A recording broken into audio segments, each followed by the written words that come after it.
Welcome back to another episode of the Braun Performance and Rehab Podcast, powered by ISOFIT and Oro Muscles. Joining me today is Rob Nelson. Rob and I are going to dive into skill acquisition and learning strategies in relation to sports performance and strength and conditioning. I think this is a great episode and a great conversation about a topic that really matters a lot to the work that we all do that way. Ultimately, we're all after carryover from our work in the gym or the weight room onto field, onto sport performance that way. And I feel like Rob and I cover a lot of different strategies that will help you get a better depth of knowledge and understanding around that topic. Enjoy. Rob, welcome to the podcast. I'm super excited to work with you today, man. Thank you so much for being here. Yeah, man. Thanks for having me on. I'm super excited. We were kind of talking about this a little bit off the air. It's nice to be on the other side of these things. I'm kind of have my own podcast. So for anyone listening, it's the Hot Takes Performance Podcast, but it's kind of cool to be a guest. I'm excited to kind of get started here. Yeah, definitely. And it's funny because I felt like some of the stuff we talk about, especially off recording, does lead to some different, they call it like a hot take. So I'm guessing that's kind of where your podcast name came from. But, in addition to the podcast that way, I know you do a ton of other great work. You're up there at Penn State and that sort of thing that way. So do you mind filling everyone in a little bit about who you are and all the great stuff that you've been doing in the strength field? Yeah, so a little bit about me. I'm originally from Pittsburgh, Pennsylvania. So recently took a job a couple months back at Penn State. So nice to be back in kind of the state of Pennsylvania for whatever it's worth.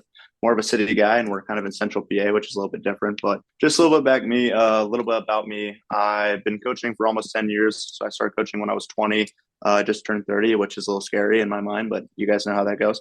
Prior to Penn State, currently at Penn State, I'm the athletic performance coach for softball and swimming.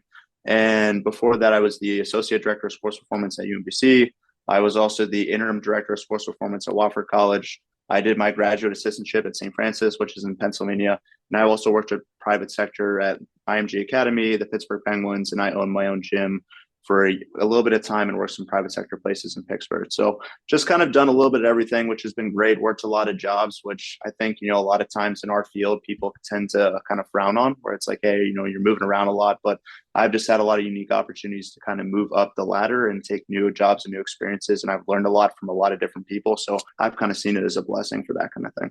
Yeah, definitely. You get to learn a lot of different things and apply what you've learned in a lot of different settings that way, whether that be with volleyball or track and field or hockey or softball now. You get to work with so many different athletes. And it's interesting because I find a lot of the time certain principles carry over well from one sport to the next that way. But ultimately, a lot of what we do as movement coaches or performance coaches, I know we go by strength coach a lot of the times, but I think that strength coach is a little bit misleading because this industry does so much more than that. And I think that the term strength coach implies that everything we do is always getting someone bigger, faster, and stronger. When in reality, a lot of times I think that there's more of almost like a neural component to movement and performance and what we're actually doing and changing that way. And I think that concept of motor learning or that whole ability to change the nervous system's approach to movement is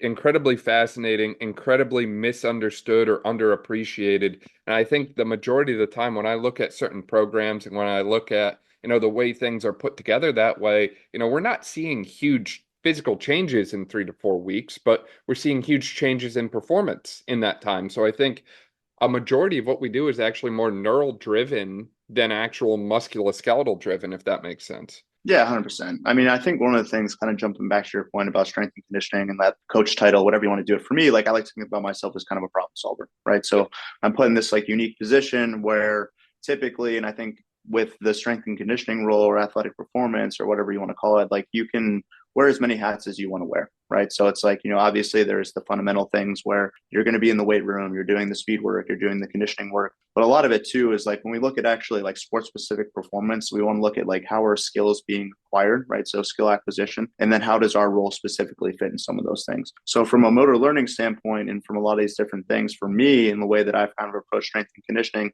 is working with coaches more specifically on like what are the specific adaptations that we're looking for with our athletes, and then how can I help you kind of create those adaptations. And a lot of the times, like that's just going to facilitate in different ways, right? It could be from an action capacity standpoint where it's like a physical issue, right? So it's like, hey, if this volleyball player, if we think that if they jump higher, they'll have more options when they when they attack the ball, right? If they're an outside hitter or something like that, then that's something we're going to prioritize. But also if it's like, something similar to the point where they're having a skill specific issue, or, one of their skills, maybe their passing isn't as good as their attacking or something like that, then it's a lot of how do I actually kind of go and break these things down from different layers, right?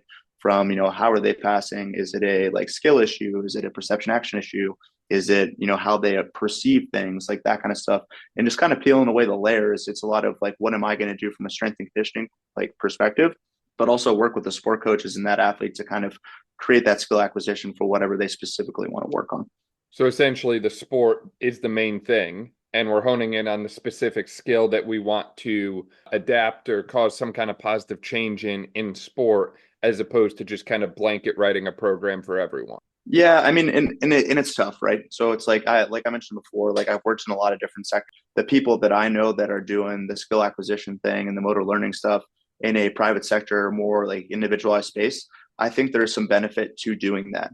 But I also will say on the back end of those things, a lot of times those people are not working specifically with those athletes during their sport, right? So there's a little bit of some give and take, right? So I think a little bit of like if you can spend a little bit more individualized attention with athletes, also having access to them during practice times and skill sessions and doing that stuff, that's going to be kind of the best of both worlds. But to your point, I always get a little bummed out when I hear bigger, faster, stronger from like a sport coach, just because it's so general. I mean, I do think that, again, like in a lot of situations, a lot of sports, like being bigger or having, greater hypertrophy or whatever, probably actually makes performance worse, right? So, and it's just more of a generalized term. And I think a lot of it too is coaches need to find better ways to communicate what specifically is this person not doing well. So what's a rate limiter do they have from a sports specific standpoint? And then how can we as a collective staff, right? So strength and conditioning, sports medicine, physios, and sport coaches, how can we kind of put all those things together to actually kind of create adaptation that's going to be beneficial?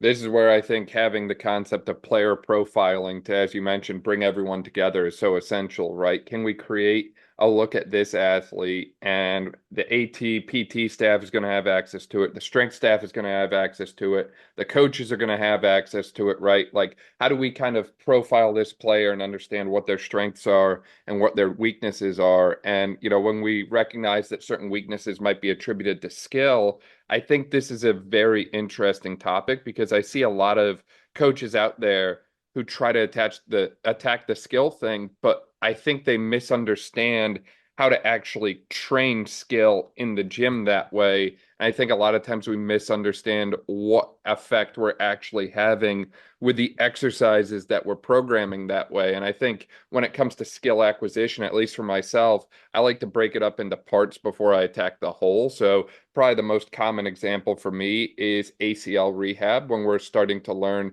how to do change of direction type patterns. That way I break it up into a sagittal plane first, and then we slowly progress into multi-planes, but it's a very stepwise approach instead of just kind of going into the whole thing all at once. We kind of break it up into pieces. And I find the more we master the transition from level 1 to level 2 to level 3, the better it looks when we get to level 10 that way. So I'm curious on your end that way, when it comes to these skills components that we're trying to address from a strength training or from a performance coaching perspective, I'll call it that way, where do we kind of start? How do we kind of build our progressions? And also, how do we know what we're doing is having a positive effect? Because, for some of these things, we have good outcome measures, counter movement, jump, whatever it is that way. For some of the other sports things, we don't really have the, objective tracking for it. We kind of have to go more based on like coach's eye and feedback, I think. Yeah, you're exactly right. I think the one thing about it too, like that's one of the things that I kind of figured out pretty early on and it's a little scary just because there isn't a ton of metric data, right? So it's to that point. I mean, and for years, I'm trying to work with a sport coach in the past, and it's like, hey, our force plate numbers are up, our jump height is up, our strength numbers are up, all these things. I'm creating validation for myself within these things, and then performance is down. Right. Like I remember working with a player years ago. He was a baseball player and, he was the strongest he had ever been. He was like more mobile than he had ever been. He had, everything that he was doing from a traditional strength and conditioning standpoint was, trending upward. And then his batting percentage was the lowest it ever was. I mean? So when we look at that from a perspective of, like at a certain point, how do we kind of look at some of these things?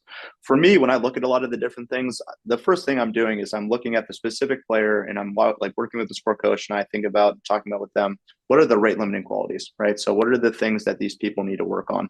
And I think these discussions are very complex. I think it's one of those things that a lot of times when I ask coaches these specific questions, they don't have the best answer for it. And that's not a knock at them. It's just more of like hey, this is what we're looking for. This is what they're currently doing, whether it's like a rotational component or separation, or we're looking at like, hey, this is the preferred action that they're doing, and how they're self-organizing is not how they would prefer to do it, right? So for me, kind of trying to group some different things and kind of the general conversation of like, hey, this is what they're doing, this is what we would prefer them to do.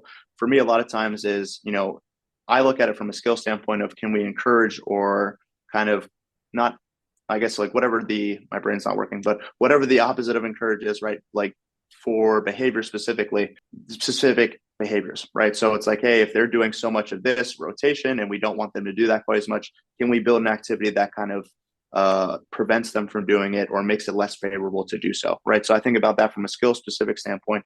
But if it is an action capability standpoint, right? So specific to like range of motion or mobility or, like specific tension in the joints or whatever it ends up being, for me, like I'm always going to start with like a tissue capacity standpoint, right? So if I'm looking at somebody who's having some problems with shoulders specifically, right? So they've had like shoulder issues, things like that. What I'm going to have them do is start with maybe some hanging, some crawling, doing different things in a very controlled environment, right? So we're like kind of to the point you made earlier where it's like, hey, we're starting at certain planes and that kind of thing. I want to make sure that the tissues that are being involved have the ability to take on the work that I'm asking them to do further along the line, right? So as I kind of progress things, it's like now I can add a perception action component of this.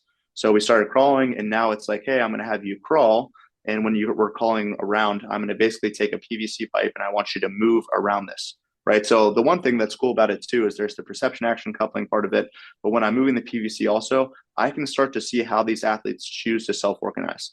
Do they favor one shoulder over the other shoulder, right? There is an asymmetry there. Again, I don't think asymmetries are necessarily super bad, but it's also when I look at like, what do they tend to do? How do they tend to solve problems? And again, if I'm looking back from a skill specific standpoint of here's how I want to solve this specific issue they're having, this is what they tend to do. Now, can I create an environment where whatever they're tending to do, if we don't think it's a favorable action, are they doing something else? So when I look at things from a weight room standpoint, that's how I tend to circle things back, because a lot of what you're actually doing from a base level is learning more about the athletes and their self-organization process, right? So once you kind of start to figure that thing out, then it's more of this conversation with the coaches of like, hey, when I'm doing things in the weight room and I'm seeing them move in ways that are similar but not specific to their sport, here's the way that they're compensating. Here's the things that they're tending to do. This is what I'm seeing. What are you seeing? Can we build some things both from a skill acquisition standpoint and from a strengthening standpoint to kind of work on those things together?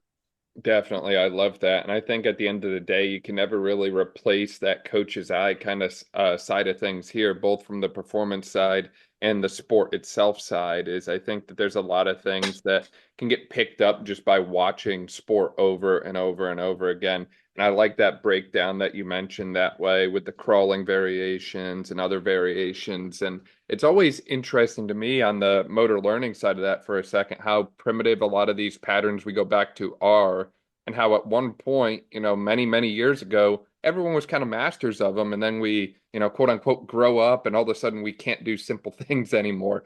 It's really funny to me how that works. And on that skill-based progression as well, I think once you identify what things you need to address and what things you need to work on, this is a area where, at least for me personally, I've been doing a lot with like constraint-based approach, right? So you mentioned the rotation example earlier. Like a lot of times I'll look at athletes when they rotate and they have no ability to disassociate rotation at the lumbopelvic hip complex. So it's like I'll lock out lumbar and make them just isolate the hip rotation. And I have a lot of good benefit from that. But I find, the majority of the time, constraining one region tends to lead to better changes at the region that I'm targeting that way. And I think it makes sense, right? If they use one more than the other, if you can restrict that one to elicit the response that you want in the desired area, I think that's huge. And going back to your point too on tissue tolerance for a second, I think a lot of the times, some of the movement deficits that we see or, skill deficits that we see in sport that way are certainly related to local tissue issues that way, whether it's, hey, it doesn't have the capacity to withstand the force that's being generated, or hey, like it's the end of the week, that tissue has, lower endurance capabilities compared to other stuff, or maybe there's some kind of other pathological process that's been involved there. I think it's very often we forget that sometimes athletes actually experience like nerve issues and nerve issues, especially those impacting the root levels, can certainly throw a lot of things off that way. So understanding that sometimes we have to master the local before we go global. Yeah, 100%. No, I think there's a lot of good stuff there. I really liked what you talked about in the beginning. So like that concept is just, talks about degrees of freedom, right? So this is, you could apply, the one of the things I really like about the motor learning space is that you can apply it to more than just the body, right? So it's typically, for what we do, it makes sense to apply it to athletes and do different things. But I've always found that like thinking about it from cars and other, functions and different things can be helpful for analogy. So this is specifically referring to freezing degrees of freedom, right? So basically, if I'm looking to elicit a specific response, right, what I'm trying to do is limit some of the other options, right? So that's kind of like what you described when you do that. The one thing that's really interesting about a lot of those things, and at least about what I've seen from that concept for training, is that athletes, so like when I was at UMBC towards the end of my time there, we had two athletes who transferred in, right? So they're both transfer students. They had not been in the system that I had created kind of from this specific outlook for 2 years. So when we started to do things, and I'll kind of use the crawling as an example before, where it's like, hey, now I'm perceiving, I'm acting, I'm doing different things with different people. Like when I would look at like all of my athletes who've been doing it for 2 years, they were able to do and self-organize in a plethora of ways, right? As the challenge increased or as the task changed, they were able to adapt to it more quickly, or the response was just a lot more innovative, if you will. With the athletes that are coming in, it's, hey, I've never done this before. I'm a little bit nervous to do things, or I just haven't, kind of seen, or my, what we call like an affordance landscape, right? So my opportunities or invitations asked to act are not super high, right? So it's kind of interesting because when you start to kind of freeze things, you see other things occur. But then as you start to unfreeze things, you see more movement options and movement problems like capabilities start to also occur, right? So it's kind of a really cool concept from that standpoint. And I think kind of jumping on the other thing too, from just like a capacity standpoint as well, I think that's one of the things from a, injury risk mitigation standpoint that is really like misunderstood within our business is we talk about what is the actual force being applied to people, and then how do we train those things, right?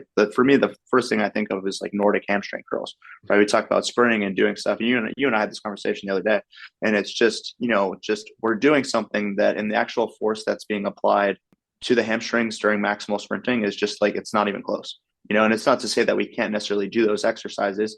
We may have some, research or, studies now that show that there are other regions that are being utilized in the Nordic hamstring curl. So maybe not be the most effective exercise either way, but still from a standpoint for me, when I always go back to like the skill acquisition standpoint, if I'm looking at a runner, because I've worked with track athletes in the past, and again, this is just anecdotally, where I've had people who run, the 100, 200, 400 things where again, they're hitting those max velocities and they're like, I never really feel my hamstrings.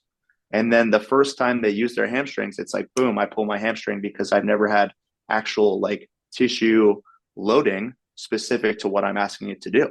Right. So when I think about like building programs, I think a lot about what are the tissues that are specific to that sport and that person in that position. Right. And then kind of just working any kind of like normal periodization scheme or progression to kind of get there. Yeah, exactly. And on that component of local tissue as well, that way, I think a lot of times, going back to the comment you made about athletes not feeling their hamstrings at all, I think a lot of times I tend to follow more of a isolate, integrate, function approach. And I start with the isolate because a lot of the times the athletes have never felt these things before. They know where the muscles are. They know they're doing exercises to quote unquote train them, but they've never actually felt it before. And, I think that in some ways, mind muscle connection in sports performance, probably not that important. I hate the term, but by the same token, if I can't get them to feel it where I want them to feel it, how do I know I'm getting the response that I'm after? Unless I have something like a surface EMG or something like that, like, if every performance facility had an Oro, that would solve the issue, but a lot of them don't. So it's like, hey, I really want to make sure that they feel it where I want them to feel it, but I tend to do that isometrically because it's like, hey, we can load the heck out of that tissue and get a ton of good tolerance, and we can get high forces. You mentioned with the Nordic, sometimes the forces that we're getting from that are nowhere close to what we're getting when we're running that way. We're multiple times body weight, and we just don't get that with some of these exercises. I also think this is an area where I usually encourage coaches, PTs, that sort of thing to literally just self-experiment, right? Like almost everyone has force plates nowadays. Get your athlete on the force plates, have them do stuff and see what happens, right? So, yeah, jump them on there, put them on there, do your barbell RDLs, change the tempo, what changes? Do fast eccentrics, what changes, right? Understand that any little thing that you manipulate should have a different effect on the exercise that way. And I think the more you look into that from an individual standpoint on how their body reacts and responds to those changes, the better off you're going to be from a programming standpoint there. And I'm jumping back and forth here a little bit, but on that note you made on degrees of freedom that way, I mean, I think ultimately that kind of ties in with what I just, mentioned with the isolate, integrate, function approach is you start with very few degrees of freedom. You start very isolated. You start very controlled. And over time, you achieve the chaotic environment because that's what sport is. Sport is absolutely chaotic.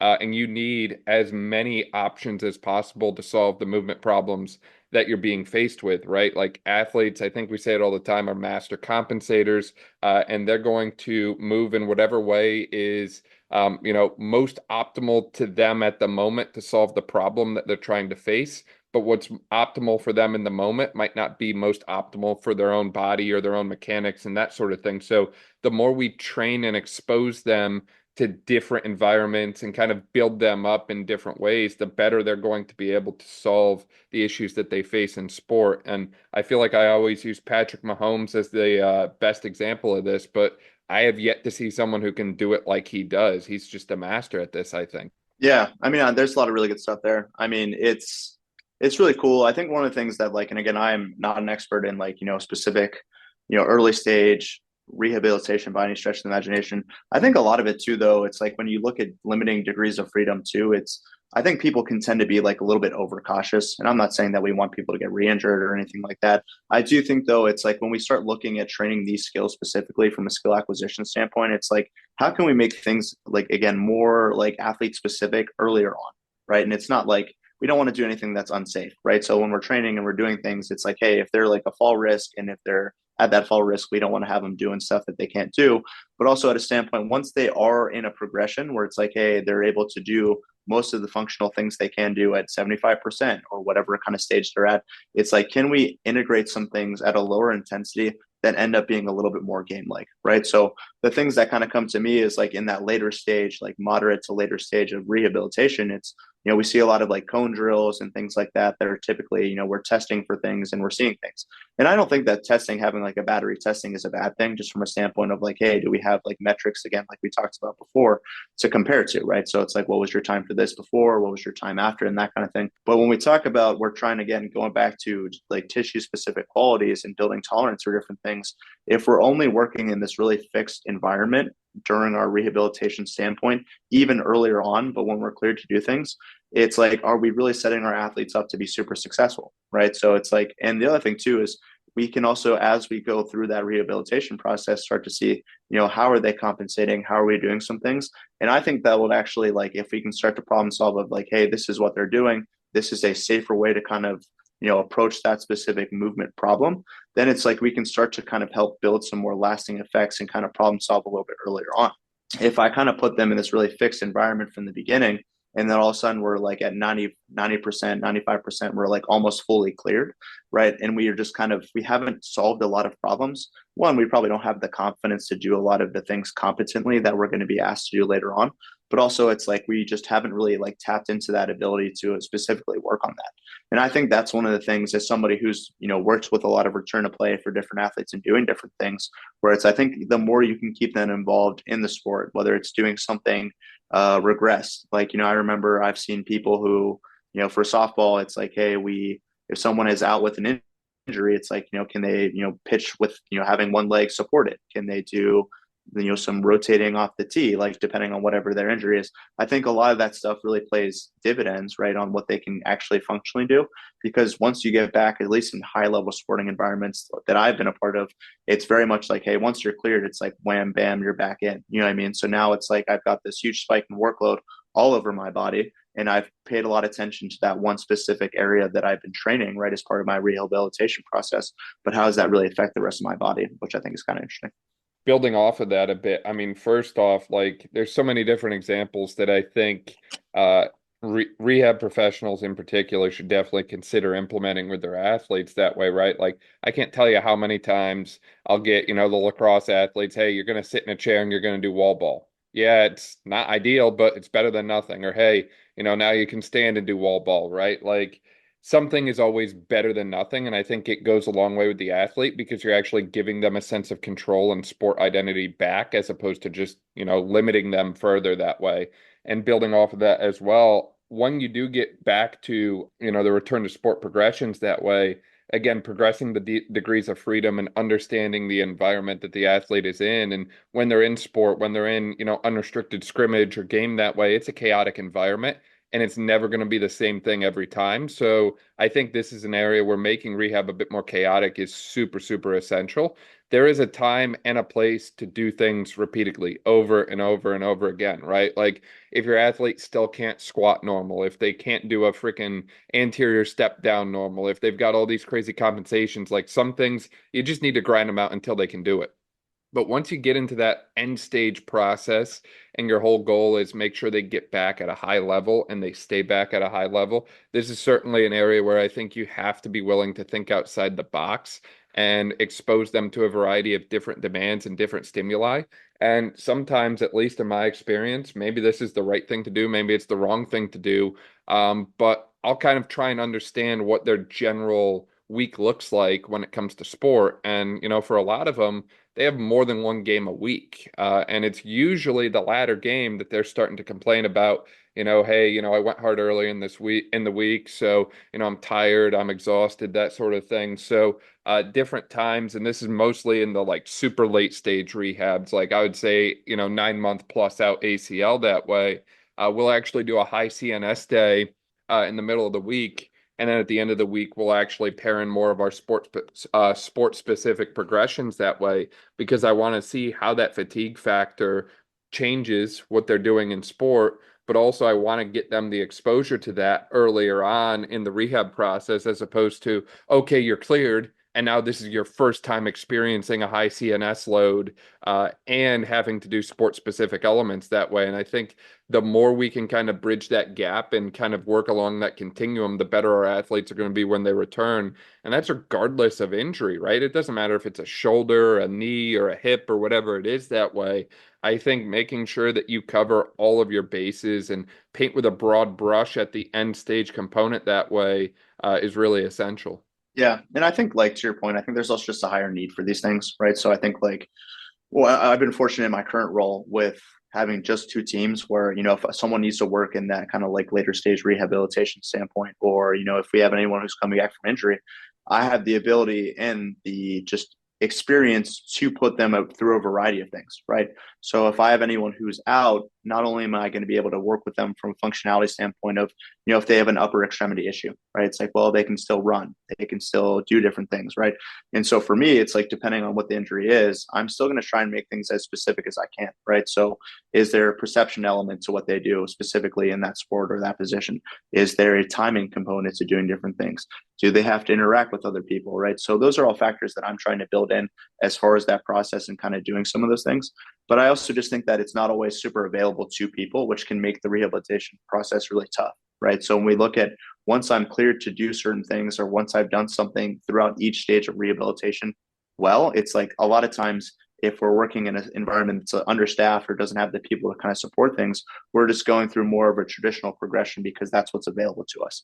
And that's, again, that's just kind of the situation that a lot of people are presented in, right? Whether it's at like the university level or high school level or whatever it ends up being. So the thing I think would be really interesting is as we're kind of going through progressions for things, it's like, to your point, it's like we've mastered this interior step down. And so now it's like, can we actually perform the same task though in a variety of different ways? Right. So we've mastered the fact that I like muscularly and neuromuscularly have the control to do this. Now it's like if I ask you to do it with a like, I give you a couple of different plates on the ground and I ask you to do the same thing, but to touch these different plates at these different angles. Right now I've exposed this specific task and I've asked you to kind of create something again that's similar, but it's going to be unique in that specific way. And I load it in a little bit different way. And then we kind of just see what the outcome is, right? It's probably not progressing them too far beyond, but it's kind of creating that functional variability that we're looking for as we kind of progress through different things. One of the things I kind of wanted to jump back to too that I thought was really interesting that you brought up is like that mind body connection. So when we talk about that from a like motor learning standpoint, it's really interesting because research will show that with internal cueing, right? So if I say, hey, I want you to move your elbow back 20 degrees, or hey, I want you to pull your shoulder blades back together and that kind of thing, right? Cueing that kind of focuses specifically on the body, that the specific person that's being spoken to or whoever is receiving the cue is going to focus most of their attention on that specifically, right? So when we talk about from a rehabilitation standpoint, that's probably a pretty good thing, right? So going back to the track example earlier, it's like, hey, if I'm doing some regress running with an athlete and we're working on bounding or doing different things, and I say, I want you to pull down with your hip and feel this in your hamstring when you're doing it, that would probably not be a bad thing specifically, right?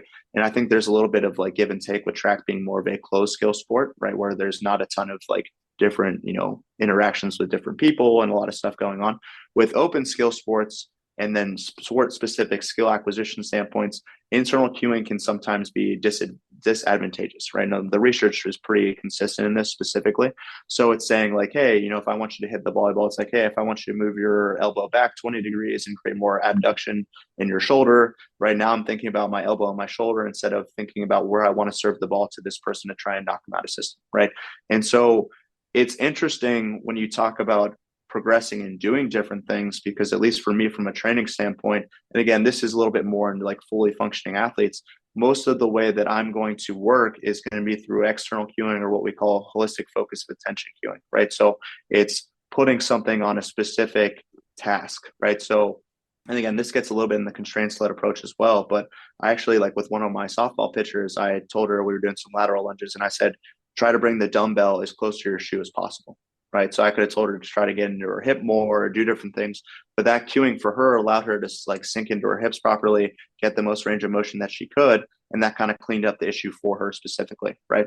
And it was the cool thing I think from a lot of that standpoint is like we did that kind of in those first couple of weeks, and then we came back to something similar in the last week, and she was like, "Oh yeah, bring the dumbbell as close to your shoe as you can," right? So it's just something that again it was sticky for her. It was something that she allowed to remind her, and then it kind of cleans some things up. So when I look at programming and kind of bringing this to a strength and conditioning standpoint, like the mind body connection, I think is really important from a rehabilitation standpoint. I think when we talk about skill acquisition and doing different things, like it's a good compromise of both. And I don't think everyone like needs to be coached in the same way. Some people are going to be really like receptive to internal cueing. If I'm like, hey, like pinch your shoulder blades back and down. Like when I work with strength coaches, it's like they know exactly what I'm talking about. And I'm like, hey, this is what I'm looking for. In Rob Gray's new book, he talks a lot about like knowing about and knowing of, right? So it's like the two concept of, do I know about this specific skill? It's like, what do I know about how a swing in baseball should look? And then it's like the knowledge of things is going to be actually performing the act, right? So for me, with strength and conditioning, I have a huge knowledge of, right? And I have a knowledge about, right? So I know how things probably theoretically should move, or things, what kind of ideal, in quotations, movement is, right? Or things we're kind of trying to constrain towards. And I know a lot about how the body works. With the athletes, they don't really have either of those things, right? They don't really have an idea of like what theoretically good movement looks like. And they don't really have an idea about how like the muscles and different like ligaments, all these things are kind of working together to put those things in. So I just think it's a really interesting concept to kind of deep dive into. That's such a fascinating concept in the language of coaching and how we go about cueing things, whether it's internal versus external. And I've even, to your point about the shoe and dumbbell example that way, I've sometimes just kind of set things up and let athletes kind of figure out like, oh, he set that there. I should probably like touch that every time or something like that. And it's amazing how a lot of times athletes can kind of figure things out on their own that way. And it's interesting too, because sometimes I think there's value in cueing quickly to, quote unquote, change some kind of movement pattern that you might want. But sometimes I actually will hold back on cueing a little bit because, to your point you made earlier, I want to see how they organize and how they move through that pattern naturally. And does that change with fatigue? Does that change with load? And so on that way, I'll use the squat for an example. That way, I found a number of athletes, they actually squat better when there's more weight on the bar. And it's like, wait a second, you can't do a body weight squat, but we put 225 on the bar and it looks flawless. So understanding that, I think with the cueing, I love the concept of the external cueing, and there could be a whole episode on just examples of external cueing, whether it be for sprinting, for certain exercises, lower body, upper body, for sport specific elements and skill, that sort of thing that way. And I think that a lot of the times the best way to find out what works the best is literally to just have the conversation with your athlete and have the conversation with the other coaching staff as well, because some of these little external cues and different things that you give that way, like the example you gave, like athletes going to take that and run with it, and you're going to see a difference across the board immediately. So understanding that the more conversations you have, the more you're going to be able to understand and comprehend what kind of effect you're having. And then I'd even be interested to see if there's anything as far as like repeatability of some of those cues across other athletes as well long term. I kind of looked into this a little bit in the past too, where we're like looking specifically when you talk about like external cueing and that kind of thing. It's like holistic cueing, right? So holistic cueing is kind of trying to develop feeling specifically, right? So it's kind of more of like you're like, I want you to jump explosively, or I want you to move this bar powerfully, right? You're kind of trying to create either like a more of a sense or an emotion or something kind of within that cueing specifically, which I think is really interesting. That's kind of been something that has shown, at least in the research, to be really effective external as well. But I think a lot of it too is to your point, when I think a lot of coaches and quote unquote like good coaching has been prescribed as, hey, like you're doing something, and if you do it wrong, I immediately step in, manipulate your body, tell you what to do, and I kind of correct everything for you, and then all of a sudden you're good to go. And I just think it's a little bit dangerous to do some of that stuff just because the athletes don't learn and develop on their own. So your point about squatting and athletes too, like a lot of times you see the athlete and their first rep looks really bad.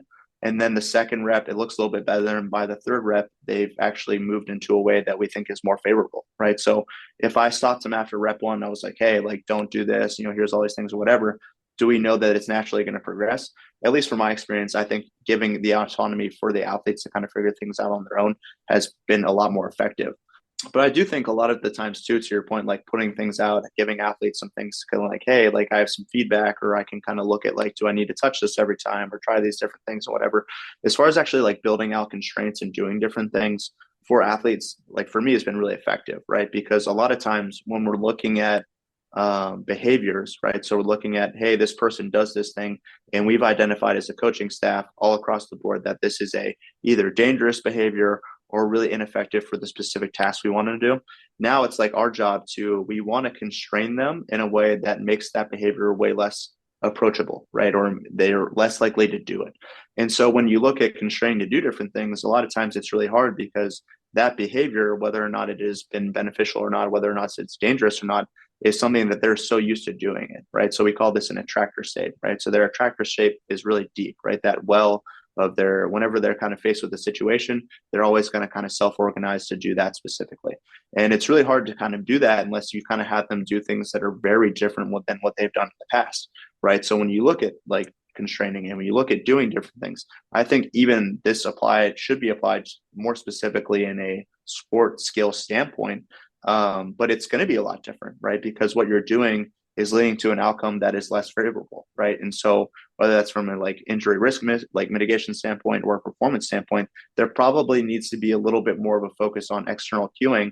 But then also to that point earlier about, hey, when we've identified this as a problem, instead of just being like, hey, don't do that, or hey, try doing this with your body, it's like, can we actually kind of put them in a situation that makes it more likely that they will successfully self-organize in a different way? That's where I think coaching needs to go.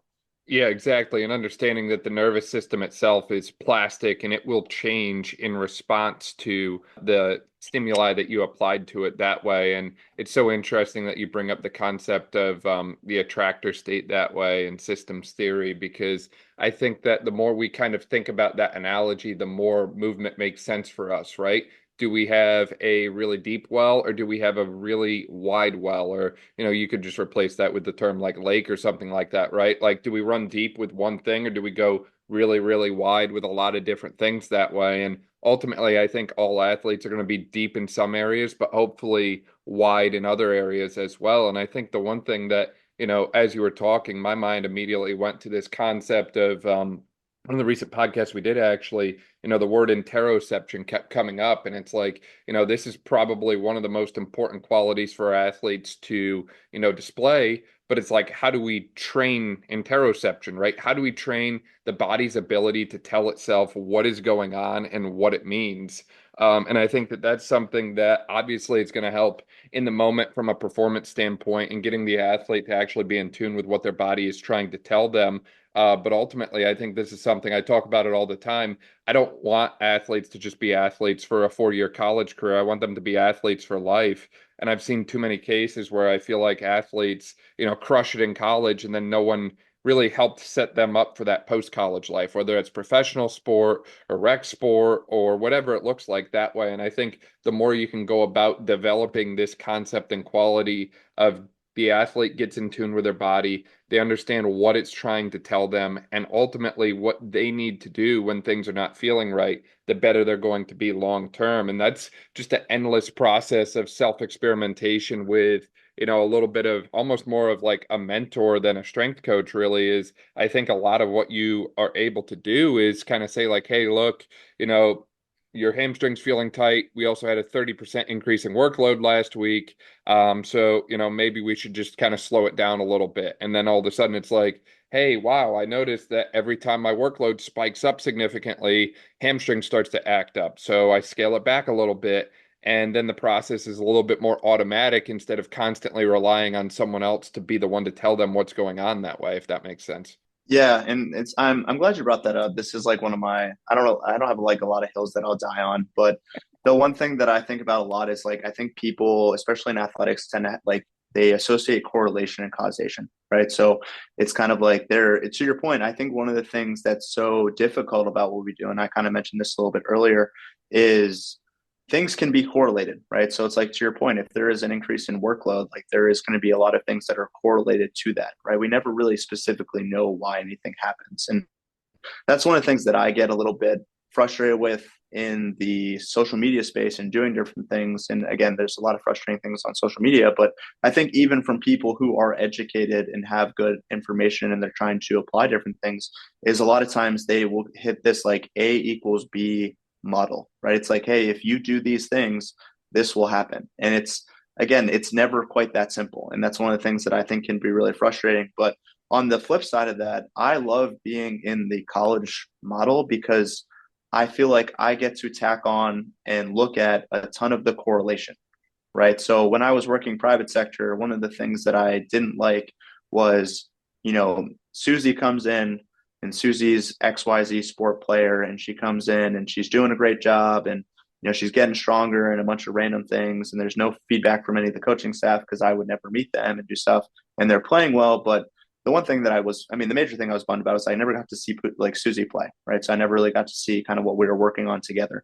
But then the other thing was that a lot of it was like when things weren't going well or practice changed or doing different things and it's, Susie isn't progressing as well as I wanted her to.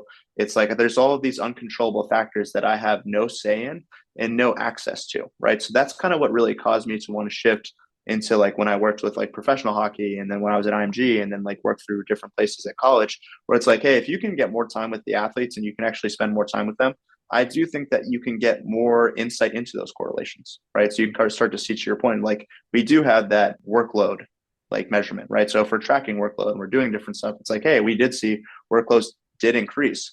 But also the cool thing is like you can look at that from a sports science standpoint of like, if you have a sports scientist who's just kind of looking at your catapult data or whatever you're using, but also like, do I have any context from that from being at practice? Yes or no, right? So, and then it's like going there and it's being available and having all those things right available to you allows you, I think, to make better conclusions, right? Versus the, hey, if you do this, then this will happen. And it's like, but a lot of that stuff too, I think kind of can correlates too with like a lot of like no-sebic language too, right? Like people will genuinely tell people, if you do these things, this will happen. And there may not be any evidence to actually support those things, right? And then for me, I have issue with that with as it regards to athletes and people specifically, because a lot of times it's through authoritative figures of people that they trust. And it's not that I think those people are intentionally misleading them, but at the same time, I think it's important for everyone to be educated on the information they're preaching. Like, I'm not going to go around and talk about 1700s European history because I don't know anything about that. You know what I mean? So, but I'm not going to tell people this is what happened based on those things because I don't have that information. And I know it sounds like silly and dumb, but a lot of times like that is actually how people are approaching things. And again, like it's tough with like, new literature going out and doing things. But I really think that like saying like, hey, this could correlate with this, or I'm not sure how this relates, but here's what I think versus speaking things as fact goes a huge way. I completely agree. And the other piece too is just understanding the importance of context, right? And, understanding that just like nervous system changes, athletes change. So, maybe 30% bump in workload is too much for the hamstring at one point, but then 2 months later, that's fine. We're good. Right. Same thing is true, especially with like the high school athletes. I tell them that they're all made of rubber and magic. They just bounce back from everything sometimes, and I have no idea how. It's like, they can go off program and they can bench 5 days a week and they feel great. You wouldn't know they're benching 5 days a week, but they can do it. So understanding that, to that point, it's all about the context and understanding that, what might have been too much at one point or what might not have been enough at one point could be very different based on the athlete that is presenting in front of you at that time and place when you're working with them that way. And I realize as we're kind of getting into this, we could probably go on and on all day long because these are super fascinating topics and there's so much to understand and kind of try to wrap the head around as it comes to skill acquisition and so on for athletes that way. I'm curious though, Rob, what kind of resources do you feel helped you kind of establish a good footing with this kind of topic that way? What kind of things do you recommend for other people to check out that way? Yeah, so I'm a huge fan of Rob Gray. Obviously he's got a couple books written out. It's funny because when people are like, "Oh, you're Rob," I'm like, "I am not Rob Gray. I am Rob Nelson." Just to be clear, like I am not trying to take credit for the years and years and years of research that he's done. The biggest thing that I think is really cool about Rob too is like he's just kind of taken all of, he's dedicated his life to this, and he's just taken the years of work that he's done and he's put it into a very like readable and digestible format, right? So he has How He Learned to Move, which is the first book he wrote, which I recommend to everyone. And then the second one is How We Learned to Optimize Movement, I believe is what it's called. And then the last one, which I'm actually currently in the process of reading, is like How to Become the Ecological Coach or something along those lines. So I like those a lot. I think they're really easy. I think they're great for strength coaches, sport coaches. I'm also a big Franz Bosch person. That stuff is like way on the other side of extreme. So like Rob Gray is like real easy to read. I would call like Rob Gray like the Spark Notes version of Franz Bosch for a lot of things because there is a lot of overlap on those concepts. But it was something that it's reading a textbook. That's what it is. Like it comes in this nice little paperback. It doesn't look like it's that dense. And then you open it up and it's 500 pages. The font's really small. And there's things that I went to school for 6 years with related information. I'm like, I don't even know what half this stuff is. So I like that stuff a lot. I think there's something to be, said about that. As far as different information goes and like people, so like my old head coach for women's volleyball, his name's Casey Kreider. He works with an ecological model in motor learning. He is, I know he would never claim this, but I view him as an expert. I've learned a ton of things from him specifically. He's really open to talking to people as well, but he's been great. I think a lot of the people in the field too have been really awesome. So like if you look at like Emergence, which is a company, like they specialize in different things like that. People who are kind of associated with them are great. There's a guy I know, his name's Javi Miller Estrada. He has his own company called Ignite. He's been great. And I think a lot of like the podcasts, like for those people, so like Emergence, like Javi does that. And then like the Coach Your Brains Out podcast, which is a volleyball podcast. I've actually been on it. Casey's on it, been on a bunch of times. But they talk about ecological things frequently, and they bring people on who kind of share a lot of that information. And they have like general volleyball coaching and that kind of thing. But that's kind of a lot of like what I've built through. And then you see different parts of it, right? So when we talk about motor learning, there's so many different things that go into it, right? There's like a lot of different concepts, and there's ecological dynamics, there's dynamical systems theories, all these different things. You can spend years and years and hours in each portion of those things. For me, like I think just starting with the Rob Gray books, and Rob has a podcast and doing things like that, from an athletic standpoint, that's the easiest way to transition, right? You can look at some of those things. It's going to introduce you to a lot of concepts you haven't heard before, but then you can kind of explore some other things kind of going too. Another resource I will say, like Alex Arama, I recorded a podcast with him not too long ago. He's been great from a practical application standpoint. And I'm assuming like with Rob's book, and I'm kind of in the middle with his new one, but a lot of that I think for people is the theory becomes a little bit more easy to swallow, right? Because it's a little bit dense and that kind of stuff with what Rob has done. Alex has done a really nice job of actually putting that information into how can I effectively use this from a coaching standpoint, and then also from a standpoint of like what is traditionally being done, right? So from a traditional coaching standpoint, and then it's like how can I be more of an ecological coach? How does that kind of look like? So those are the resources that I would kind of recommend. Welcome back to another episode of the Braun Performance and Rehab Podcast, powered by ISOFIT and Oro Muscles. Joining me today is Rob Nelson. Rob and I are going to dive into skill acquisition and learning strategies in relation to sports performance and strength and conditioning. I think this is a great episode and a great conversation about a topic that really matters a lot to the work that we all do that way. Ultimately, we're all after carry over from our work in the gym or the weight room onto field, onto sport performance that way. And I feel like Rob and I cover a lot of different strategies that will help you get a better depth of knowledge and understanding around that topic. Enjoy. And then if you're somebody who, real wants to deep dive into the research, like Keith Davids is great and that kind of thing. Also for myself, I don't claim to be an expert at all, but if anyone ever is curious and wants to chat with me, I'd be more than happy to. And I was going to say, obviously, I need to, tell people where they can find you at, Rob. So your podcast, your Instagram, you're probably a Twitter guy, or maybe like MySpace, or I don't know. What are you on? I haven't had MySpace since I was like in middle school, I think. But yeah, so I'm on Instagram. You can follow me at Strength Coach Rob, which I want to say that I was one of the first people to do that. There's like like Strength Coach D, Strength Coach Phil. I think I was the first person to come to mind on them all. It's a little bummer because I don't have that tag on all of my social media platforms, but Instagram's really the only one that I'm the most active on. You can also look me up on the Penn State website and just kind of shoot me an email and that kind of thing, which doesn't bother me. People do email me and I chat with people, and I think it's a great resource. People can DM me on Instagram. My personal podcast is called Hot Takes Performance Podcast. To your point earlier, it did kind of stem from that. I just kind of like talking to people about things that are non-traditional, right? I think like people have been kind of doing the same thing forever. And I think that when you kind of want to create a unique spin on things and try to progress the field as a whole. So that's kind of where the name came from. That's awesome, man. We'll link to all of that in the description below too. That way, if you want to hear about all the amazing things that Rob is up to, you can just click there. Rob, I really appreciate your time today, man. Thanks for being here. Yeah, thanks for having me. It was a pleasure.